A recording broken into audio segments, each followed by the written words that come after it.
ज्योतिरादित्य सिंधिया कितनी सीटें बीजेपी को जिता सकते हैं। मुरैना, भिंड, ग्वालियर, दतिया, शिवपुरी, गुना, अशोकनगर जो है ग्वालियर चंबल के अंतर्गत आते हैं और इन सभी जिलों की अगर बात करें तो कुल 16 सीटों पर चुनाव होना है। लेकिन मध्य प्रदेश उपचुनाव में ग्वालियर चंबल सबसे महत्वपूर्ण क्षेत्र माना जा रहा है। ग्वालियर चंबल की अगर बात करें तो बसपा का भी यहां पर काफी अच्छा वोट शेयर है और यहां पर बात करें तो 16 में से 7 सीटें 2018 में निर्णायक रही थी और बीजेपी से कई आगे यहां पर बसपा थी और यहां पर दूसरे नंबर पर बसपा थी 7 सीटों पर। इसके अलावा 2 सीटों पर यहां पर बीजेपी को भी मात दी थी और दूसरे नंबर पर आ चुकी थी। ऐसे अगर बात करें ग्वालियर चंबल में ज्वारा, दिमनी, गोहद, मुगावली, करेरा, सुमावली ये वो कुछ सीटें हैं जहां पर बसपा का जो है वोट शेयर काफी अच्छा है। और ऐसे में क्या ज्योतिरादित्य सिंधिया को यहां पर बसपा यहां पर टक्कर देगी या फिर बीजेपी को यहां पर नुकसान होने वाला है, तो कांग्रेस को फायदा होगा या नुकसान होगा।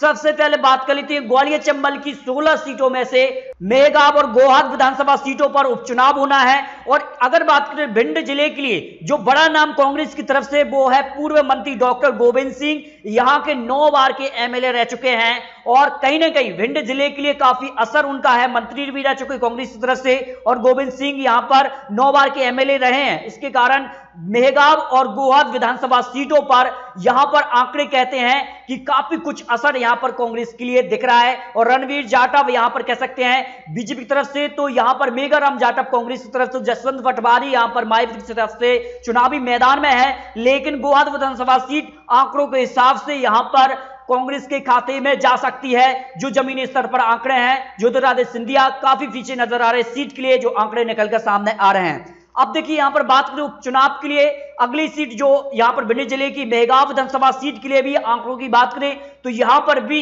ज्योतिरादित्य सिंधिया का सर काफी कम दिखाई दे रहा है। जो 2018 विधानसभा चुनाव के वक्त यहां पर आंकड़े निकले थे और इस वक्त जो आंकड़े हैं उनमें काफी अंतर इस वक्त दिखाई दे रहे, क्योंकि दल बदल हो चुके हैं, चाहे बीजेपी हो या फिर कांग्रेस हो।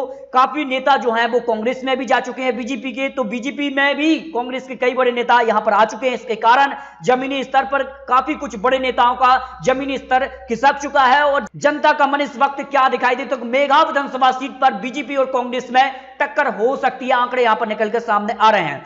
अब बात करते हैं मुरैना की 5 सीटों पर किन सीटों पर ज्योतिरादित्य सिंधिया का ज्यादा असर दिखाई दे रहा है और जमीनी स्तर पर क्या है आंकड़े। देखिए 5 सीटों की अगर बात करें तो सबसे ज्यादा मुरैना जिले की जो है 5 सीटों पर उपचुनाव होना है और 5 में से 2 सीटों पर ज्योतिरादित्य सिंधिया का असर है, यानी 2 सीटें यहां पर ज्योतिरादित्य सिंधिया आसानी से बीजेपी को दे सकते हैं। और इसके लिए क्या कुछ आंकड़े निकलकर आ रहे हैं। चौरा विधानसभा सीट पर जो है यहां पर कह सकते कांग्रेस एमएलए निधन के कारण खाली हुई है और ऐसे में आसानी से यहां पर कह सकते ज्वारा विधानसभा सीट कांग्रेस के पाले में जा रही है।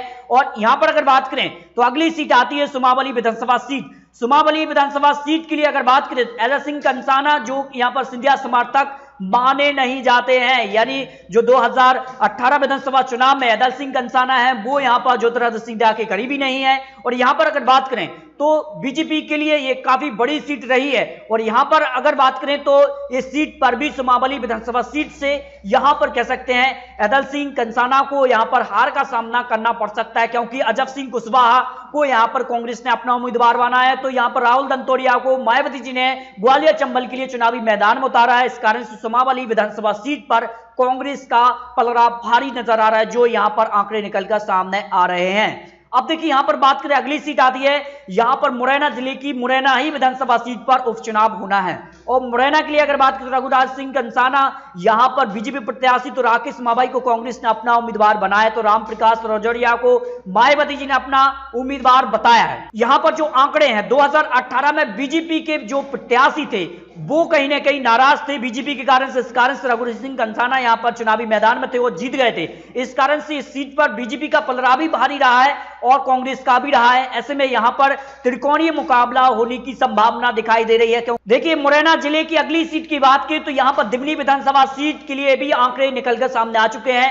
गिरिराज दंतोड़िया और रविंद्र सिंह तोमर के बीच बड़ा मुकाबला है और मंत्री एदल सिंह कंसाना के भतीजे राजेंद्र सिंह कंसाना को मायावती जी ने यहां पर चुनावी मैदान में उतारा, जिसके कारण यहां पर बीजेपी का वोट शेयर गिरता जा रहा है, जिस कारण यहां पर कांग्रेस को फायदा होता नजर आ रहा है। दिमनी विधानसभा सीट पर भी कांग्रेस का पलड़ा भारी नजर आ रहा है, जो यहां पर आंकड़े निकलकर सामने आ रहे हैं। देखिए मुरैना विधानसभा सीट की अगली सीट की बात करें तो अंबा विधानसभा सीट जो है 5वीं सीट है मुरैना जिले की, और यहां पर कमलेश जाटव कह सकते हैं बीजेपी प्रत्याशी, सत्य प्रकाश सकवार जो है कांग्रेस प्रत्याशी चुनावी मैदान में। दल बदल दोनों ही नेताओं में देखने को मिल रहा है।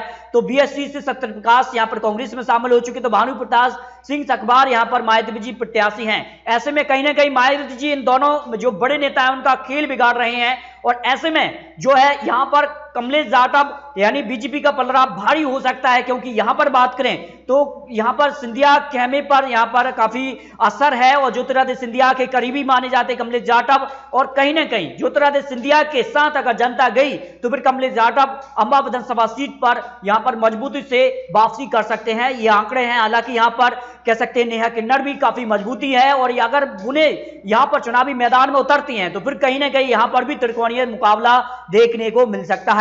अब देखिए ग्वालियर चंबल के लिए अगर बात करें तो ग्वालियर की भी 3 सीटों पर उपचुनाव होना है, और ये सीटों पर जो है ज्योतिरादित्य सिंधिया का असर काफी है, यानी बीजेपी को फायदा हो सकता है ग्वालियर चंबल के लिए। ग्वालियर विधानसभा सीट के लिए क्या कुछ आंकड़े निकल कर यहां पर आ रहे हैं। ग्वालियर विधानसभा सीट पर भी कांटे की टक्कर अब इस वक्त दिखाई दे रही है, क्योंकि प्रद्युम्न सिंह तोमर यहां पर बीजेपी प्रत्याशी, तो सुनील शर्मा कांग्रेस प्रत्याशी, तो हरपाल मांझी को मायावती जी ने चुनावी मैदान में उतारा है। मांझी के उतरने से कहीं ना कहीं यहां पर कांग्रेस को नुकसान हो सकता है, ये आंकड़े यहां पर निकलकर सामने आ रहे हैं। और ग्वालियर विधानसभा सीट की अगर बात करें तो ज्योतिरादित्य सिंधिया का सीट पर काफी असर है, काफी अच्छा वोट बैंक है। इसके अलावा बीजेपी के पुराने नेता यहां पर जयभान पवैया का भी अच्छा वोट बैंक है। ऐसे में ग्वालियर विधानसभा सीट पर जो है कांटे की टक्कर में बीजेपी का इस वक्त पलड़ा भारी हो सकता है, जो आंकड़े इस वक्त दिखाई। इसके अलावा ग्वालियर पूर्व विधानसभा सीट के आंकड़ों की बात करें तो यहां पर भी ज्योतिरादित्य सिंधिया का अच्छा एक वोट बैंक है,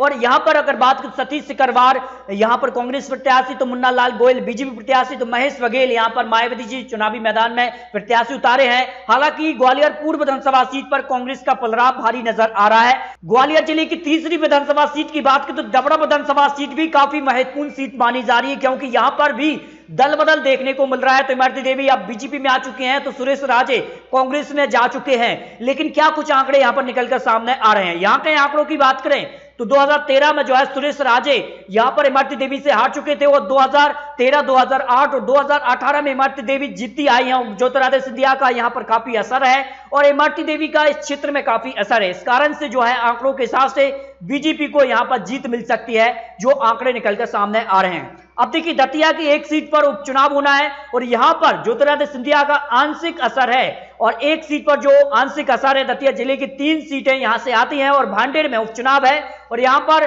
ज्योतिरादित्य सिंधिया का प्रभाव एक ही सीट पर है। दतिया जिले की भांडेर विधानसभा सीट रक्षा श्रोनिया को जीत मिल सकती है। नरोत्तम मिश्रा हो यहां पर कह सकते हैं ज्योतिरादित्य सिंधिया का असर कम है, लेकिन नरोत्तम मिश्रा का इस क्षेत्र में काफी असर है। इस कारण से यहां पर भांडेर विधानसभा सीट बीजेपी के पक्ष में जा सकती है। देखिए शिवपुरी जिले की 2 विधानसभा सीटों पर उपचुनाव होना है, और दोनों सीटों की अगर बात करें तो यहां पर किस प्रकार का असर ज्योतिरादित्य सिंधिया का रहा है। हालांकि ज्योतिरादित्य सिंधिया का इन दोनों सीटों पर असर कम है, लेकिन 2018 विधानसभा चुनाव में जो रिजल्ट था, यहां से कुल 5 सीटें आती हैं, 5 में से 3 कांग्रेस ने तो 2 बीजेपी ने हासिल की थी। इसके अलावा यहां पर यशोदा राजे सिंधिया का भी असर है, और पोहरी विधानसभा सीट के लिए आंकड़े जो निकलकर सामने आ रहे हैं। और पोहरी की अगर बात करें तो 1985 के बाद 2018 में पहली बार कांग्रेस ने यहां पर जीत दर्ज किया। नहीं, 2018 में 1985 के बाद काफी समय यहां पर निकल चुका है, और बीजेपी का यहां पर काफी अच्छा वोट बैंक है। उस कारण से पोहरी विधानसभा सीट बीजेपी के पाले में जा सकती, क्योंकि ज्योतिरादित्य सिंधिया के अलावा यशोदा राजे सिंधिया का भी यहां पर काफी दबदबा है, और पोहरी के लिए जो आंकड़े हैं उसके अनुसार बीजेपी को यहां पर जीत मिल सकती है, जो आंकड़े निकलकर सामने आ रहे हैं। लेकिन करेरा के लिए आंकड़े क्या है। करेरा की अगर बात करें तो 1998 के बाद 2013 में कांग्रेस को यहां पर जीत मिली, 2018 में भी कांग्रेस को यहां पर जीत मिली, लेकिन दल बदल हो चुका है। तो फिर भी यहां पर कांग्रेस इस सीट के लिए यहां पर त्रिकोणीय मुकाबले में सीट बदल चुकी, लेकिन कांग्रेस का इस सीट पर थोड़ा पलड़ा भारी नजर आ रहा है, जो आंकड़े यहां पर निकलकर सामने आ रहे हैं। ग्वालियर चंबल की अगली सीट की बात करें तो गुना जिले की एक सीट पर यहां पर उपचुनाव होना है। बमोरी विधानसभा सीट पर उपचुनाव होना है, लेकिन गुना जिले की जो अन्य सीटें उन पर कांग्रेस का पलड़ा भारी रहा है। यहां पर दिग्विजय सिंह के भाई लक्ष्मण सिंह और उनके सुपुत्र यहां पर जयवर्धन यहां पर एमएलए रहे हैं गुना जिले से। लेकिन बमोरी विधानसभा सीट की अगर आंकड़ों की बात करें तो इस सीट पर बीजेपी का पलड़ा भारी रहा है, क्योंकि यहां पर बात करें तो कन्हैया अग्रवाल बीजेपी से यहां पर कांग्रेस में जा चुके हैं और 2018 में बड़ा कारण रहे तो उन्हें टिकट ना मिलने के कारण यहां पर कांग्रेस में यहां पर जीत मिली थी बमोरी विधानसभा सीट पर, और इस वक्त यहां पर बीजेपी का पलड़ा इस सीट पर भारी नजर आ रहा है, क्योंकि दल बदल यहां पर देखने को मिला है। अशोकनगर जिले की अगर बात की तो यहां पर 2 सीटों पर उपचुनाव होना है और दोनों सीटों के लिए क्या कुछ आंकड़े हैं। दोनों सीटों में से एक सीट पर ज्योतिरादित्य सिंधिया का असर काफी ज्यादा है, एक सीट पर नहीं, जो आंकड़े कहते हैं भारी नजर आ रहा है। आसो दौरे यहां पर जीत दर्ज कर सकती है, क्योंकि ज्योतिरादित्य सिंधिया का असर इस सीट पर काफी कम है और दिग्विजय सिंह का असर काफी ज्यादा यहां पर दिखाई दे रहा है, जो आंकड़े हैं। लेकिन मुगावली विधानसभा सीट पर ज्योतिरादित्य सिंधिया का अच्छा एक वोट बैंक है और कन्हैया राम लोधी यहां पर कांग्रेस प्रत्याशी, तो ब्रजेंद्र यादव बीजेपी प्रत्याशी को यहां पर एक बड़ी जीत मिल सकती है, जो आंकड़े यहां पर निकलकर सामने आ रहे हैं मुगावली विधानसभा सीट के लिए जो आंकड़े हैं। तो दोस्तों ग्वालियर चंबल की सभी 16 सीटों की आपको जानकारी दी है, किस जिले की किस सीट पर किसका पलड़ा भारी है और ज्योतिरादित्य सिंधिया का किस सीट पर कितना असर है। इसके अलावा दिग्विजय सिंह और कांग्रेस का कितना असर है, मायावती जी किस सीट पर भारी रही हैं। इसके अलावा ग्वालियर चंबल के लिए जो आंकड़े निकले हैं, जमीनी स्तर पर जो आंकड़े निकलकर सामने आ रहे हैं, कई बड़े एक्सपर्ट लोग ने जो आंकड़े रखे हैं, उन सभी आंकड़ों के आधार पर कांग्रेस को 9 सीटें मिलने की उम्मीद इन 16 सीटों में से दिखाई दे रही है। बीजेपी को 6 और बीएसपी को 1 सीट मिलने की उम्मीद है, क्योंकि ज्योतिरादित्य सिंधिया का इन 16 सीटों में से 6 सीटों पर ही ज्यादा असर दिखाई दे रहा है।